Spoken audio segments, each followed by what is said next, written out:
Good morning everyone. I Satakshi Goyal is here with the last video of the chapter which we had started, that is the S block elements.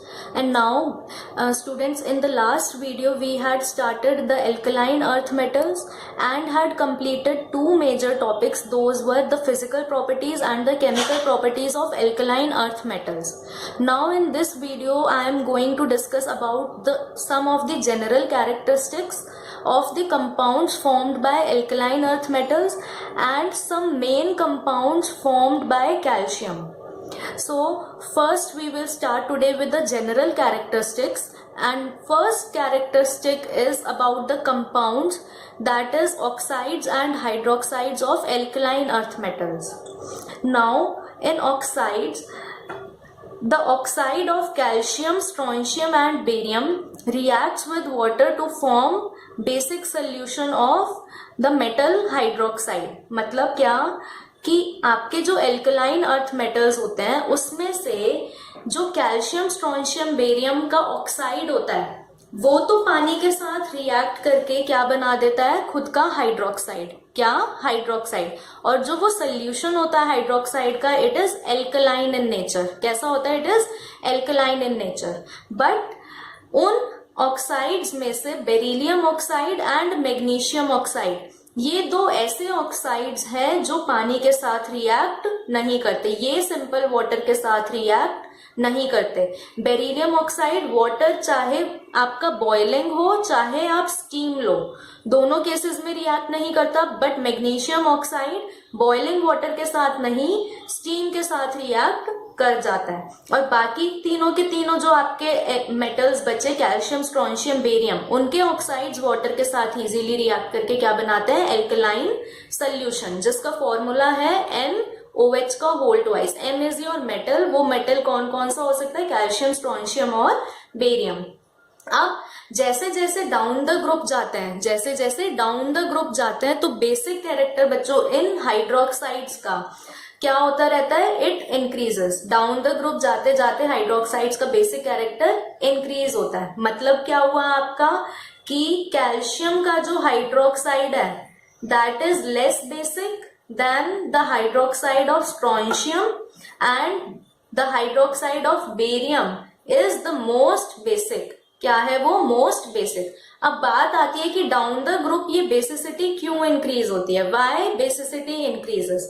तो basicity बेटा इसलिए increase होती है क्योंकि down the group अगर हम जा रहे हैं तो इन मेटल्स की जो आयनाइजेशन एनर्जी है वो क्या हो रही है? डिक्रीज हो रही है। मतलब अगर मेरे पास बॉन्ड इस तरीके से है MOH का, यस और नो, क्या सिंगल बॉन्ड है यहाँ MOH का और यहाँ पर भी क्या है, सिंगल बॉन्ड है OH के साथ, तो ये जो मेटल है इसकी आयनाइजेशन एनर्जी क्या है? It is very less. तो आयनाइजेशन एनर्जी कम होने की वजह से जो ये बॉन्ड है इट ब्रेक्स इजीली। ये जो बॉन्ड है it will break very easily. अब अगर ये बॉन्ड टूटा तो it will give OH negative ions, it will give OH negative ions in the solution. अगर ये कंपाउंड टूटा तो ये OH नेगेटिव आयंस देगा सोल्यूशन में। जैसे ही OH नेगेटिव आयन सोल्यूशन में आएंगे तो सोल्यूशन का नेचर कैसा हो जाएगा? It will be basic, it will be basic. So down the group the basic nature increases. क्यों? Due to low ionization energies.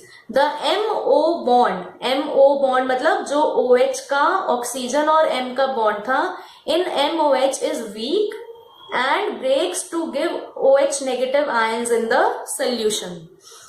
Ionization energy decreases down the group, कम हो रही है डाउन द ग्रुप जा रहे हैं जैसे, तो बेसिक कैरेक्टर क्या हो रहा है आपका? It is increasing, it is increasing. अब आयनाइजेशन बेरिलियम की अपने ग्रुप में क्या है? सबसे ज्यादा है, सबसे ज्यादा है। इसी वजह से वो क्या होता है? Beryllium is amphoteric in nature. मतलब बेरिलियम का जो हाइड्रोक्साइड है वो क्या होता है? Amphoteric in nature. What does amphoteric means?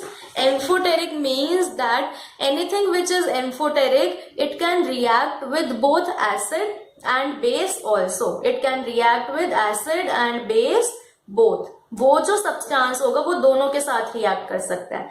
तो बेरिलियम का हाइड्रोक्साइड एसिड कौन सा लिया यहाँ पे? HCl। HCl के साथ रिएक्ट करके क्या बनाता है, बेरिलियम का क्लोराइड, जो कि कोवेलेंट होता है नेचर में। कैसा होता है, कोवेलेंट, और वाटर मॉलिक्यूल। सिमिलरली यही beryllium hydroxide it can react with base NaOH और क्या बनाता है, it forms Na2BeO2, sodium beryllate, और साथ में क्या, आपका वाटर मॉलिक्यूल्स। अब जो ये हाइड्रोक्साइड्स हैं, these hydroxides are less soluble in water than those of alkali metals due to more ionization energy। इसका क्या मीनिंग है कि फॉर एग्जाम्पल मैंने आपका एक हाइड्रोक्साइड लिया, कौन सा, if I have taken KOH, KOH is the hydroxide of which metal, alkali metal, group 1 का है। and similarly I have taken calcium hydroxide, ये जो हाइड्रोक्साइड लिया ये कौन से आपके ग्रुप का है, it is of the second group. दोनों के दोनों हाइड्रोक्साइड्स हैं, दोनों के दोनों पानी में घुलते हैं, बट KOH का जो सॉल्युबिलिटी है पानी में वो क्या है, ज्यादा, और कैल्शियम हाइड्रोक्साइड की सॉल्युबिलिटी क्या है, कम है। इसी वजह से KOH क्या हुआ आपका, ज्यादा बेसिक, और आपका कैल्शियम हाइड्रोक्साइड क्या हुआ, कम बेसिक। इसी वजह से इन मेटल्स को क्या बोलते हैं, एल्कलाइन। एल्कलाइन का मीनिंग मैंने आपको लास्ट वीडियो में बताया था, क्या, that it means like alkali, alkali जैसे, पर उनका बेसिक नेचर क्या होता है, it is somewhat less than those of alkali metals. तो किस वजह से है ये, it is due to more ionisation energy. Calcium hydroxide में CaO बॉन्ड की जो आयनाइजेशन एनर्जी है वो क्या है, ज्यादा, as compare to KO bond. तो KO बॉन्ड की आयनाइजेशन एनर्जी कम, तो इसका मतलब ये वाला बॉन्ड इजीली ब्रेक हो जाएगा। इजीली ब्रेक हुआ तो इजीली इसने सोल्यूशन में क्या दे दिए, OH negative ions, and the solution will be more basic, the solution will be more basic. So the first characteristic was about hydroxides and oxides. The second general characteristic is about salts of oxoacids. Now we will consider the salts of oxoacids. Oxoacids हम पहले ही पढ़ चुके हैं क्या होता है। oxoacids में एक central atom होता है, उस central atom पर क्या होता है, मिनिमम एक डबल बॉन्ड O, और साथ में for example this is the metal, इस पर एक मिनिमम क्या होगा, डबल बॉन्ड O, और एक क्या प्रेजेंट होगा, OH, क्या प्रेजेंट होगा, OH। और जो ये H होता है, this is acidic in nature. कैसा होता है, it is acidic in nature, जो ऑक्सीजन के साथ बॉन्डेड है, and this is your oxo group. Metal के ऊपर जो लगा हुआ है that is your oxo group. So this is the formula skeleton for oxo acid, for oxo acid। अब एल्कलाइन अर्थ मेटल्स के 3 तरीके के ऑक्सो एसिड्स के बारे में बात करनी है। पहला जो ऑक्सो एसिड है दैट इज कार्बोनेट। क्या है, कार्बोनेट्स।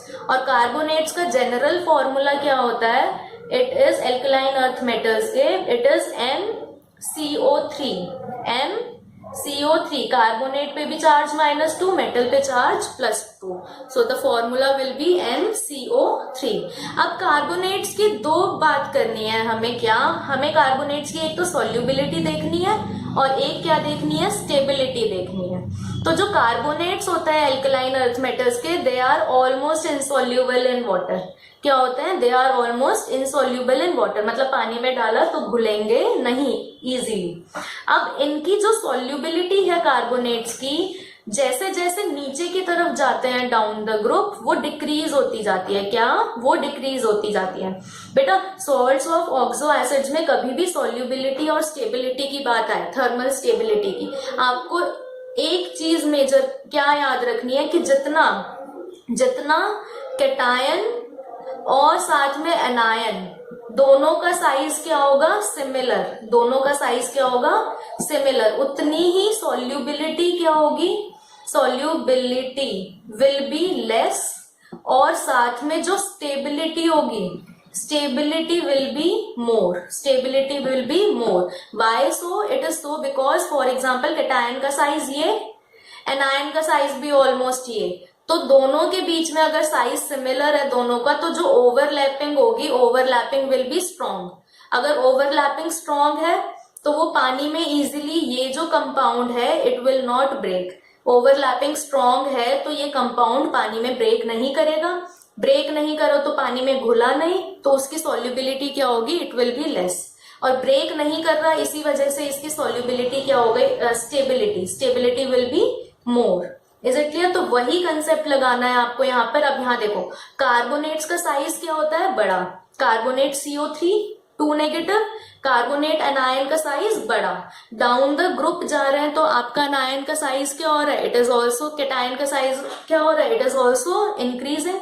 तो एनायन कैटायन के साइजेस आपके डाउन द ग्रुप जा रहे हैं तो क्या हुए, सिमिलर हुए, तो क्या होगा, सॉल्युबिलिटी डाउन द ग्रुप क्या होगी, डिक्रीज। मतलब बेरिलियम कार्बोनेट की सॉल्युबिलिटी सबसे ज्यादा और बेरियम कार्बोनेट की सॉल्युबिलिटी सबसे कम।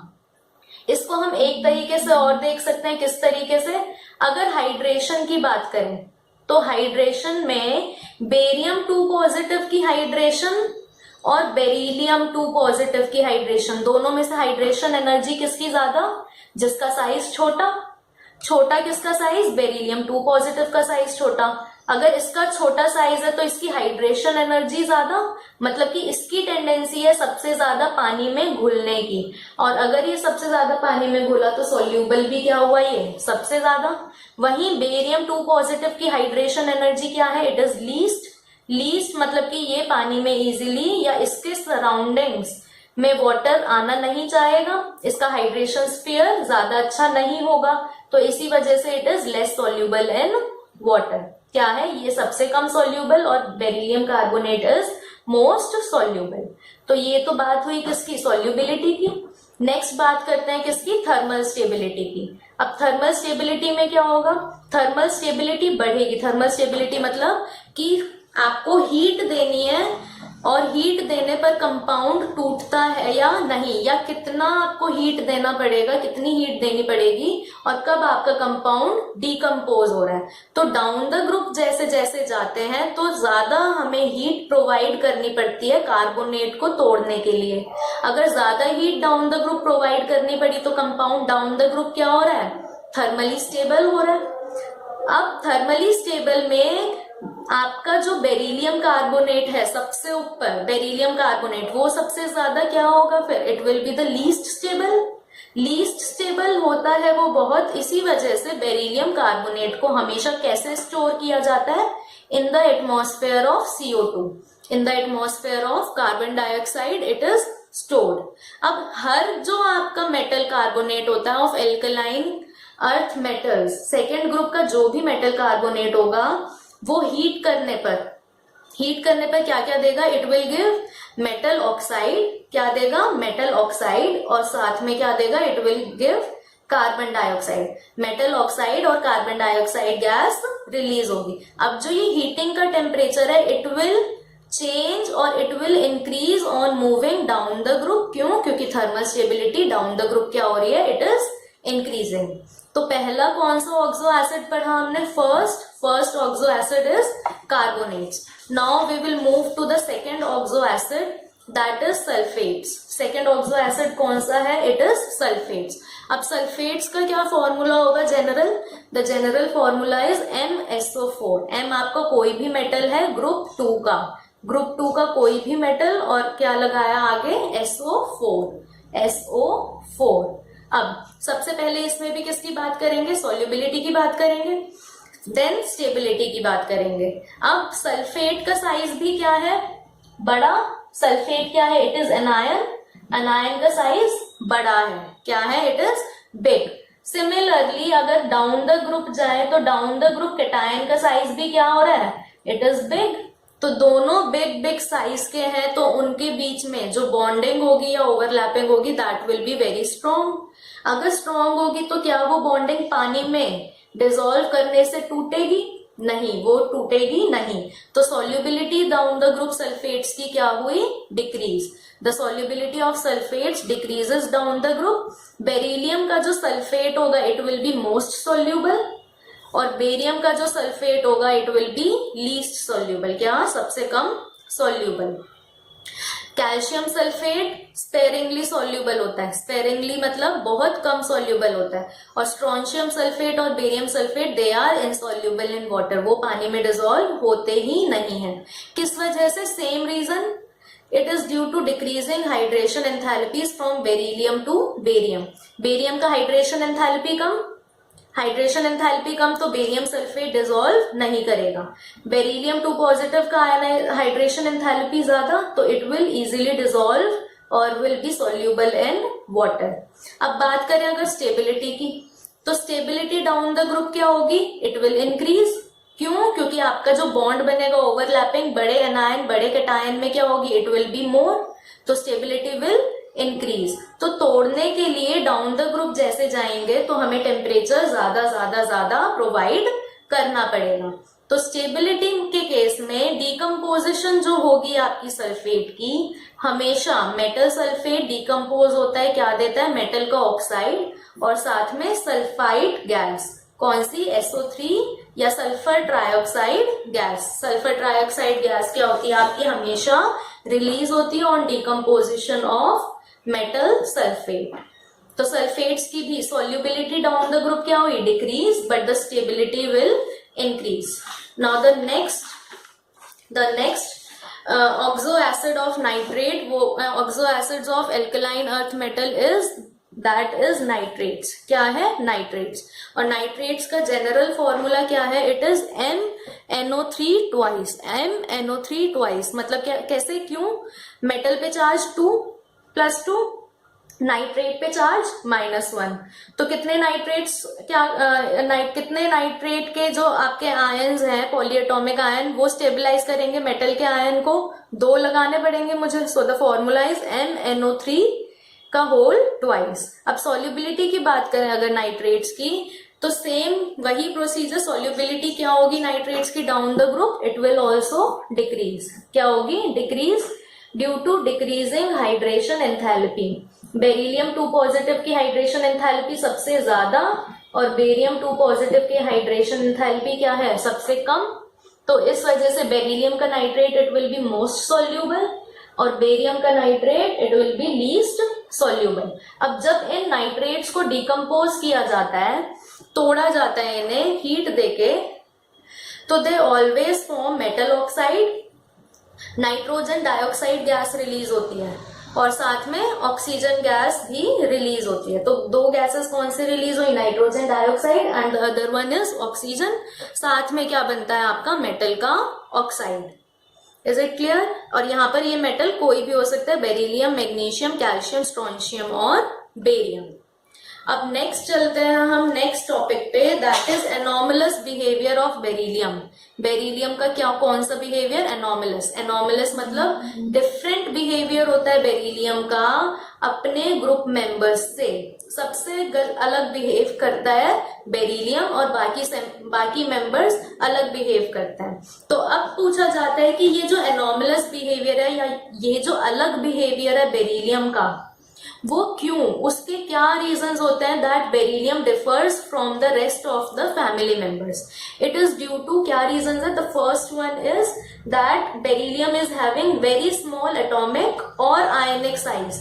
बेरिलियम का जो साइज है, बेशक आप एटॉमिक साइज देखो और you consider its ionic size, it is very very बहुत स्मॉल होता है, साथ में छोटा साइज है बहुत। So it is having very high ionisation energy as compare to other members of its group. तो 2 रीजंस क्या है, small atomic size, ionic size and the second one is high ionisation energy, high ionisation energy. अब इस वजह से beryllium क्या है, अलग है अपने ग्रुप से। अब कुछ प्रॉपर्टीज पढ़ लेते हैं किसमें बेरिलियम अलग होता है अपने बाकी ग्रुप मेंबर्स से।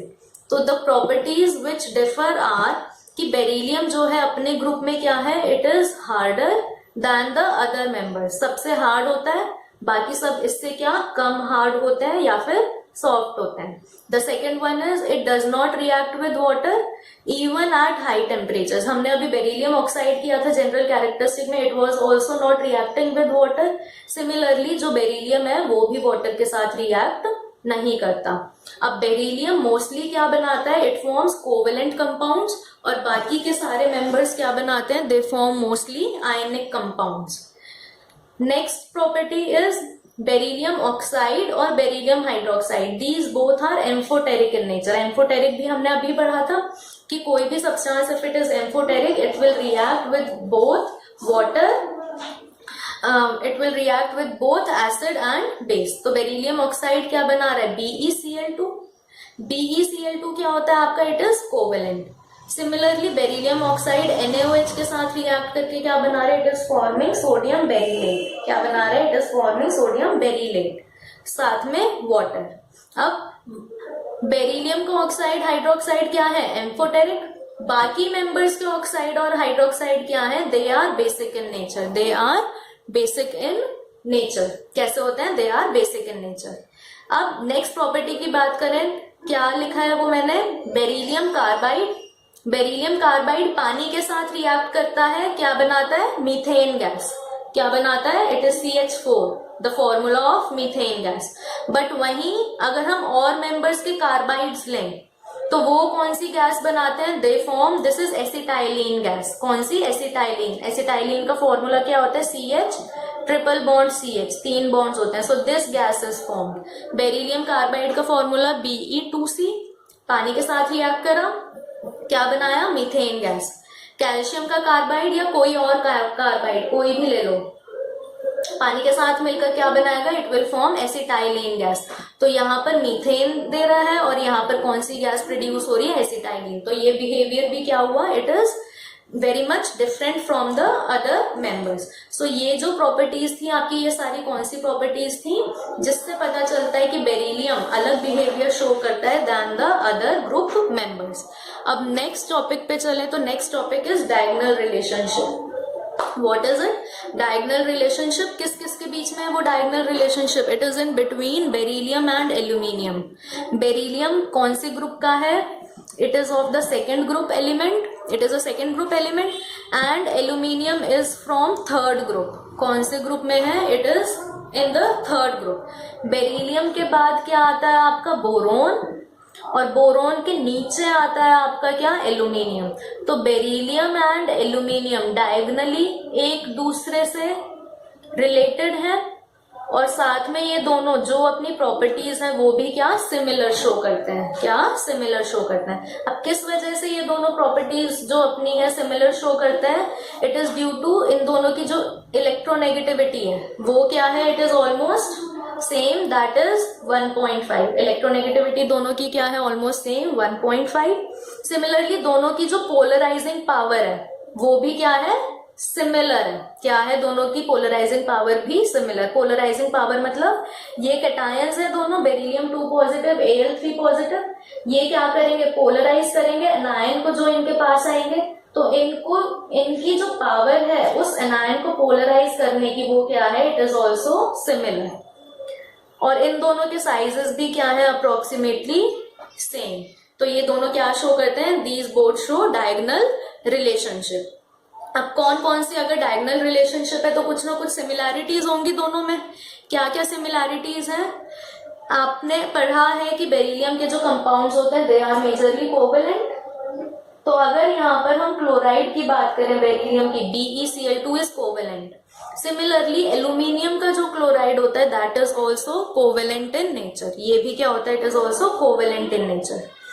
अब यही जो दोनों क्लोराइड्स हैं बेरिलियम और एल्यूमिनियम के, ये क्या होते हैं, they are Lewis acids. They are Lewis acids. Lewis acids कौन से होते हैं, Lewis acids are short of electrons. उनमें इलेक्ट्रॉन्स की कमी होती है इलेक्ट्रॉन्स की। तो ये जो इलेक्ट्रॉन रिच कंपाउंड्स हैं उनके साथ इजीली रिएक्ट कर जाते हैं। So that is why they are strong Lewis acids. अब इन दोनों के स्ट्रक्चर्स, बेरिलियम का क्लोराइड एंड एल्यूमिनियम क्लोराइड, दोनों के स्ट्रक्चर्स कैसे होते हैं, ब्रिज स्ट्रक्चर होता है। मतलब बीच में क्या आ रहा होता है, क्लोरीन आ रहे होते हैं। किस फेज में, वेपर से फेज में दोनों के जो स्ट्रक्चर हैं these are same, almost similar. Bridged structure, क्या स्ट्रक्चर है बेरिलियम का, ये, और एल्यूमिनियम क्लोराइड का क्या स्ट्रक्चर है, this is the structure of aluminium chloride. अब नेक्स्ट प्रॉपर्टी क्या है इनकी, बेरिलियम और एल्यूमिनियम दोनों की ही टेंडेंसी होती है क्या करने की, कॉम्प्लेक्सेस बनाने की। क्या, कॉम्प्लेक्सेस बनाने की। जैसे बेरिलियम कॉम्प्लेक्स बनाता है जिसका फॉर्मूला होता है BeF4 2 नेगेटिव। चार्ज कितना है, it is 2 negative. Similarly aluminium कौन सा कॉम्प्लेक्स बनाता है, Al F6 3 negative, Al F6 3 negative. Next property देखें अगर डायगोनल रिलेशनशिप की, तो वो क्या है कि दोनों बेरिलियम और aluminium they are resistant to the action of acids, मतलब एसिड्स का इन दोनों पे कोई भी एक्शन नहीं होता। क्यों नहीं होता? दोनों पे कोई एसिड इनके साथ रिएक्ट नहीं कर पाता। क्यों? क्योंकि इनके ऊपर एक लेयर आ जाती है ऑफ ऑक्साइड। अगर इनको किस में छोड़ दिया जाए? एटमॉस्फेयर में। अगर इन्हें एटमॉस्फेयर में रख दिया जाए तो ऑक्साइड की लेयर आ जाएगी, that is protective, which is protective layer. तो इन पर एसिड रिएक्ट नहीं कर पाते। अब ये जो दोनों के दोनों मेटल्स हैं, these dissolve in strong alkalis. ये मेटल्स एल्कली में इजीली सोल्यूबल होते हैं या डिसॉल्व हो जाते हैं और कॉम्प्लेक्सेस बनाते हैं। कौन से? One is beryllate. बेरिलियम कौन सा कॉम्प्लेक्स बनाएगा? बेरिलेट। और एल्यूमिनियम कौन सा कॉम्प्लेक्स बनाता है? एल्यूमिनेट्स। कौन सा कॉम्प्लेक्स बनाता है? It forms aluminates. साथ ही साथ हमने पढ़ा था अभी कि बेरिलियम के ऑक्साइड हाइड्रोक्साइड एम्फोटेरिक है। Similarly the oxides and hydroxides of aluminium are also amphoteric. दोनों के ऑक्साइड्स और हाइड्रोक्साइड्स क्या हैं? These both react with acid and base. तो ये था आपकी कुछ सिमिलर प्रॉपर्टीज किसकी? बेरिलियम और एल्यूमिनियम की, because they show diagonal relationship. अब हमें पढ़ने हैं क्या? We have to study important compounds of calcium. Calcium कुछ इंपॉर्टेंट कंपाउंड्स बनाता है, जैसे हमने ग्रुप 1 में कुछ इंपॉर्टेंट कंपाउंड्स पढ़े थे किसके? सोडियम के। सिमिलरली कुछ कंपाउंड्स हमें किसके पढ़ने हैं? कैल्शियम के। तो उन कंपाउंड्स में अब आपको क्या क्या स्टडी करना है? उन कंपाउंड्स का एक तो प्रिपरेशन, उनकी प्रॉपर्टीज और उन कंपाउंड्स के क्या क्या यूजेस हैं। तो पहला कंपाउंड है आपका कौन सा? इट इज कैल्शियम ऑक्साइड और quicklime. First compound is calcium oxide. Calcium oxide को और क्या बोलते हैं? The common name is quicklime और फॉर्मूला क्या होता है? It is CaO। अब ये जो कैल्शियम ऑक्साइड है, it is prepared from limestone. Limestone क्या होता है? It is calcium carbonate which is having the formula CaCO3। क्या फॉर्मूला है? CaCO3। तो फॉर्मूला CaCO3 है। क्या इस CaCO3 को हमने क्या किया? हीट किया तो ये डिकम्पोज, टूट जाता है और टूट के क्या बनाता है ये? It forms calcium oxide and carbon dioxide. तो यहां से मुझे क्या मिल गया? आई हैव रिकवर्ड क्विकलाइन और calcium oxide. So this is the preparation of limestone of quicklime. अब क्विकलाइन के बाद इस क्विकलाइन की कुछ प्रॉपर्टीज पढ़ते हैं। क्या प्रॉपर्टीज हैं? द फर्स्ट वन इज कि ये जो क्विकलाइन है, it is a white amorphous solid जिसका मेल्टिंग पॉइंट कितना होता है? सॉलिड है तो मेल्टिंग पॉइंट होगा विच इज 2870 केल्विन। ये जो क्विकलाइन है, अगर इसे एटमॉस्फेयर में छोड़ दिया जाए तो ये क्विकलाइन वाटर और कार्बन डाइऑक्साइड इन दोनों को क्या कर सकता है? एब्जॉर्ब कर सकता है। और एब्जॉर्ब करके क्या बनाता है? वाटर को एब्जॉर्ब किया तो इट फॉर्म्स कैल्शियम हाइड्रोक्साइड और कार्बन डाइऑक्साइड को एब्जॉर्ब किया तो वापस से क्या बना देगा? Calcium carbonate. और ये ही रिएक्शन रिवर्सिबल रिएक्शन होती है। ये ही आपकी क्या है? Preparation of quicklime. अगर मैं उल्टी रिएक्शन लिख दूं तो मेरे को क्या प्रोडक्ट में मिलेगा? I will get calcium oxide. The next property is कि जो ये कैल्शियम ऑक्साइड होता है, इट इज बेसिक ऑक्साइड। कैसा होता है ये नेचर में? बेसिक। अगर बेसिक है तो ये एसिडिक ऑक्साइड के साथ रिएक्ट कर जाएगा। तो एसिडिक ऑक्साइड अगर मैं लूं क्या? सिलिकन डाइऑक्साइड और सिलिका लिया मैंने तो इट फॉर्म्स कैल्शियम सिलिकेट। क्या बनाता है ये? इस कंपाउंड का नाम क्या है? It is calcium silicate. और अगर क्या लिया मैंने? फॉस्फोरस का ऑक्साइड लिया। This is phosphorus pentoxide which is acidic in nature। ये basic, ये acidic, this is basic oxide, this is acidic oxide। क्या बना यहाँ पर? Calcium phosphate. क्या बनेगा? It forms calcium phosphate. अब यूजेस की बात करें अगर कैल्शियम ऑक्साइड की, तो it is use in the manufacturing of cement. Cement बनाने में काम आता है। सोडियम कार्बोनेट बनाने में काम आता है। It is the cheapest form of alkali and it is also used in the purification of sugar। Sugar को प्यूरिफाई करने में यूज होता है calcium oxide. This was the first compound. अब सेकेंड कंपाउंड पर चलते हैं। The second compound is calcium hydroxide. It is calcium hydroxide also known as slaked lime. It is also known as slaked lime. मतलब इसका common name क्या है? Slaked lime. और formula क्या है? इट इज CaOH का whole twice, CaOH whole twice. तो अब सबसे पहले इसकी प्रिपरेशन करनी है। तो प्रिपरेशन कैसे करेंगे अब इसकी, क्या होगा प्रिपरेशन में कि कैल्शियम ऑक्साइड लिया क्विक लाइम, उसको पानी में डाल दिया, प्रॉपर्टीज में करा था हमने ये, पानी में डाला तो क्या मिल जाएगा, I will get calcium hydroxide. Simple. Properties की बात करें तो क्या होता है, it is in powder form. क्या व्हाइट कलर का पाउडर होता है, बहुत ही कम सोल्यूबल होता है, sparingly means it is very less soluble in water. Aqueous solution अगर लें इस कैल्शियम हाइड्रोक्साइड का, एक्वस सोल्यूशन उसको बोलते हैं क्या, लाइम वाटर। और इसी का कैल्शियम हाइड्रोक्साइड का सस्पेंशन ले अगर पानी में, क्या ले, सस्पेंशन, तो उसको बोलते हैं milk of lime, milk of lime. इसका एक्वस सोल्यूशन लाइम वाटर, इसका सस्पेंशन लिया जाए तो it will be known as milk of lime, milk of lime. उसके बाद नेक्स्ट प्रॉपर्टी अगर देखें, इस कैल्शियम हाइड्रोक्साइड को कार्बन डाइऑक्साइड से पास किया जाए, मतलब इस कैल्शियम हाइड्रोक्साइड में कार्बन डाइऑक्साइड गैस पास की जाए